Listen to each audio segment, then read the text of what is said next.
लोग अपने से ताकतवर आदमी के साथ अच्छे बन जाते हैं और अपने से कमज़ोर आदमी के साथ बुरे बन जाते हैं। जिस हद तक बुरे बन सकते हैं बनते हैं, और इसी तरह से समाज में अच्छाई और बुराई का संतुलन बना रहता है। ये जो मैं बात बोल रही हूँ ये हमारी और आपकी ही बात है। दिन रात हमारे समाज में यही हो रहा है। जिसको भी जहाँ अपने से कोई कमज़ोर दिखता है, लोग अपना कोई कसर नहीं छोड़ते हैं उसके साथ गलत करने से। आज हमारे समाज में भाई भाई में क्या हो रहा है, दो भाई है जो ताकतवर है, वो ताकतवर किसी भी सेंस में हो सकता है। बहुत ऐसा नहीं कि बहुत पैसा हो उसके पास, पावर हो। वो हो सकता है दो भाई में एक थोड़ा होशियार है, वो दुनियादारी से कुछ ज़्यादा अच्छे तरीके से डील कर लिया, दूसरा भाई थोड़ा कम पड़ गया तो उसके साथ उसका जो ले सकते हैं ले लेंगे, उसको दबाएंगे। ये हर घर में हो रहा है, इसमें कोई शर्म आने की बात नहीं है। और हो रहा है तभी मुझे नज़र आया है। बचपन से मैं समाज को मैं बहुत ज़्यादा ऑब्जर्व की हूँ और आज भी कर रही हूँ। तो मैं आप लोगों से यही कहना चाहती हूँ कि हमारा व्यवहार इतना फ्लक्चुएट कैसे कर जाता है, और वहीं पे अगर कोई बिल्कुल ताकतवर आदमी आ जाए जहाँ लगता है कि हमारा कुछ नहीं चल सकता, तो फिर हमसे अच्छा कोई होता ही नहीं। और ये व्यवहार आप दिन रात लोगों में ऑब्जर्व कर सकते हैं। आप किसी महंगे रेस्टोरेंट में जाते हैं खाने के लिए, वहाँ हर कुछ सिस्टम में होता है। किसी शोरूम में जाते हैं तब आपका व्यवहार कितना डिसिप्लिन्ड होता है, आप दिखाना चाहते हैं कि आप कितने सोफिस्टिकेटेड हैं। और वहीं पे आप चले जाते हैं कहीं लोकल बाज़ार में सामान खरीदते जाते हैं, किसी सब्जी खरीदने वक्त भी हम लोग 10 मिनट बहस करते हैं, बेचारे का 1-2 रुपये बच ही रहा होता है, लेकिन वहाँ पे भी हम बार्गेनिंग करके चाहते हैं कि ऐसा तो नहीं है कि वो आपसे 2 रुपये ज़्यादा लेकर कहीं लोखंड वाला में फ्लैट खरीद लेगा। बेचारा वो कितना भी ज़्यादा पैसा कमाएगा तो वो इतना ही करेगा कि उसका घर परिवार चल जाएगा मुश्किल से। लेकिन हर आदमी को अपने से कमज़ोर पे अपना जोर चलाना है, और हमारे देश में यही हो रहा है, ऊपर से लेकर नीचे तक। और इसकी शुरुआत घर से होता है,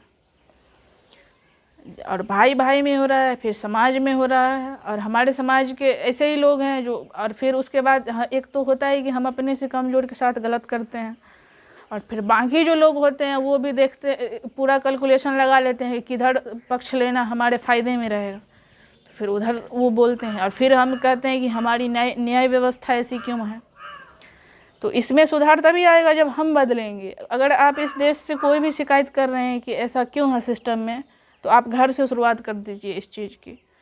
आपके पिताजी पुलिस में हैं, वकालत करते हैं, डॉक्टर हैं, किसी सरकारी ऑफिस में काम कर रहे हैं, तो आप उनसे पूछा कीजिए कि वहाँ वो अपने क्लाइंट से कैसे डील करते हैं। मैंने खुद देखा है कई बार सरकारी दफ्तरों में ये देख लेते हैं हुलिया से कि हाँ कोई गरीब आया है, मजदूर वर्ग का आदमी है, तो उसको डांट कर भगा देंगे, जाओ आज काम नहीं होगा। सबसे पहले तो ये लोग एक दिन में काम ही नहीं करते हैं।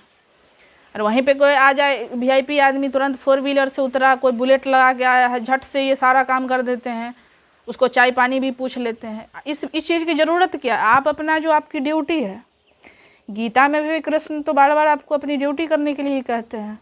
तो अगर हर इंसान, देश में जो भी लोग हैं, अपना कर्तव्य ठीक से निभाएं तो देश आराम से चलेगा। लेकिन ये जो भेदभाव हमारे दिमाग में है, और जब भी हम किसी दफ्तर में जाते हैं तो हम यही देखते हैं, आप सरकारी हॉस्पिटल में चले जाएं तो वहाँ किस तरह से जानवरों की तरह ट्रीट किया जाता है। सबसे पहली बात तो वहाँ जाते ही वही लोग हैं जो मजबूर हैं, और वहाँ पे आप इतना एक तो सिस्टम ख़राब करके रखे हैं। कोई सरकारी कोई भी चीज़ हो उसको इतना इनसफिशिएंट फंड मिलता है कि वो ठीक से रन भी नहीं कर पाता है। और वहाँ पे कोई मजबूर आदमी पहुँच रहा है, उसके साथ फिर आप उस तरह से गलत व्यवहार करते हैं। फिर वहीं पे कोई आ जाए पैसे वाले लोग, तो फिर वही आदमी एकदम ठीक हो जाता है। तो अपने आप पे ऑब्जर्व करना शुरू कीजिए।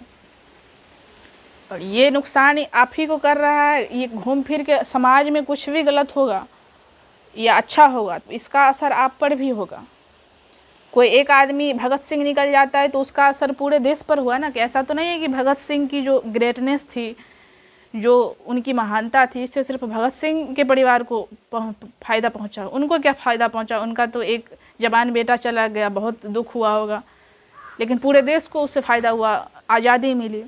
और इसी तरह कोई एक बच्चा गलत करता है, एक आदमी गलत करता है, अगर आप किसी एक के साथ इनजस्टिस करते हैं, उसको न्याय नहीं दिलाते हैं, चाहे वो व्यक्ति कितना ही कमज़ोर हो, तो आप नहीं जानते हैं कि आप कितनी बड़ी समस्या को आगे के लिए खड़ा कर रहे हैं। एक आदमी में असीमित संभावना है, बहुत सारी पोटेंशियल है। आप सबसे पहली बात तो ये गलतफहमी है कि किसी भी व्यक्ति को आप कमज़ोर समझ लेते हैं, और प्रकृति किसी भी व्यक्ति को कमज़ोर बनाया ही नहीं है। वो सिर्फ सोच लेगा तो वो कुछ भी कर सकता है। तो इस चीज़ को ध्यान में रखिए कि कोई मजदूर भी हो, नौकर भी हो, तो आप उसके साथ कम से कम एक मानवीय व्यवहार करें। इतिहास में ऐसी बहुत सारे कांड हुए जो बहुत कमज़ोर व्यक्ति के द्वारा किया गया। किसी समय में उसके परिस्थिति के हिसाब से उसे ह्यूमिलिएट किया गया, लगा कि ये तो कमज़ोर है, लेकिन वो व्यक्ति बाद में इतना खतरनाक साबित होता है। तो आप इस चीज़ को ध्यान रखें। समाज में जो भी आज हो रहा है वो हमारा ही रिफ्लेक्शन है। एक वोल्टेयर की एक लाइन है कि a society gets the criminal what it deserves. तो इस हमारे समाज से ही क्रिमिनल भी निकलते हैं, और उसके लिए हमारा समाज ही रिस्पॉन्सिबल होता है। आप जिस तरह से ट्रीट करते हैं तो उसी में से किसी एक का दिमाग सटकेगा, फिर आप उसका खामियाजा देखते ही रहते हैं दिन रात। तो इस तरह से मैं यही कहना चाहती हूँ कि आप अपने व्यवहार को ऑब्जर्व करिए कि क्यों हमारी मानसिकता ऐसी क्यों है कि हम सामने वाले को देखकर अपना व्यवहार इतना बदलते हैं। मुझे तो कभी कभी अपने ही सगे संबंधियों पर भी हंसी आती है कि बहुत से लोग हैं जिसका व्यवहार हम देखें समय समय पर वो कभी कुछ नज़र आते हैं, कभी कुछ नज़र आते हैं। तो जब बचपन में मुझे इस बात पे बहुत क्योंकि उतनी समझ नहीं होती है कि लोग क्यों काम कर रहे हैं, समाज कैसे चलता है, क्या साइकोलॉजी है, लेकिन कुछ दिन के बाद पता चल गया मुझे कि हाँ ये सब क्यों हो रहा है। तो फिर अब मुझे फ़र्क ही नहीं पड़ता है कि आप अच्छे से बोल रहे हैं कि ख़राब से बोल रहे हैं। लेकिन जब शुरू में तो फ़र्क पड़ता था और मुझे लगता था कि ये ऐसा क्यों हो रहा है बदलाव। तो कोई भी व्यक्ति स्थिर नहीं रहता उसका व्यवहार, और जब आप एक सच्चे इंसान होंगे तब आपके साथ आपको फ़र्क नहीं पड़ेगा। जो भी महान लोग हुए क्यों महान हैं, महात्मा गांधी हैं, चाहे स्वामी विवेकानंद है, भगत सिंह है, तो वो महान इसलिए है क्योंकि उन्हें इस बात से फ़र्क नहीं पड़ता है कि अंग्रेज कितने ताकतवर थे और हमारे देश के लोग दलित कितने कमज़ोर हैं। अंबेडकर जी क्यों आवाज़ उठाए अपने उनके ही कम्युनिटी के जो कमज़ोर लोग थे, चाहते तो वो भी बाहर जाकर अपना ऐशो आराम की ज़िंदगी जीते, वो तो बहुत कुछ अचीव कर चुके थे। तो जब हम सब कमज़ोर के पक्ष में खड़े होने लगेंगे, ताकतवर के सामने घुटने टेकना बंद कर देंगे, तभी समाज बदलेगा। और हमारा जो ये व्यवहारों में जो दिन रात दोगलापन नज़र आता है, दोगलापन का मतलब ये है कि आप कभी कुछ नज़र आते हैं, कभी कुछ नज़र आते हैं, तो इसको स्थिर करना ज़रूरी है।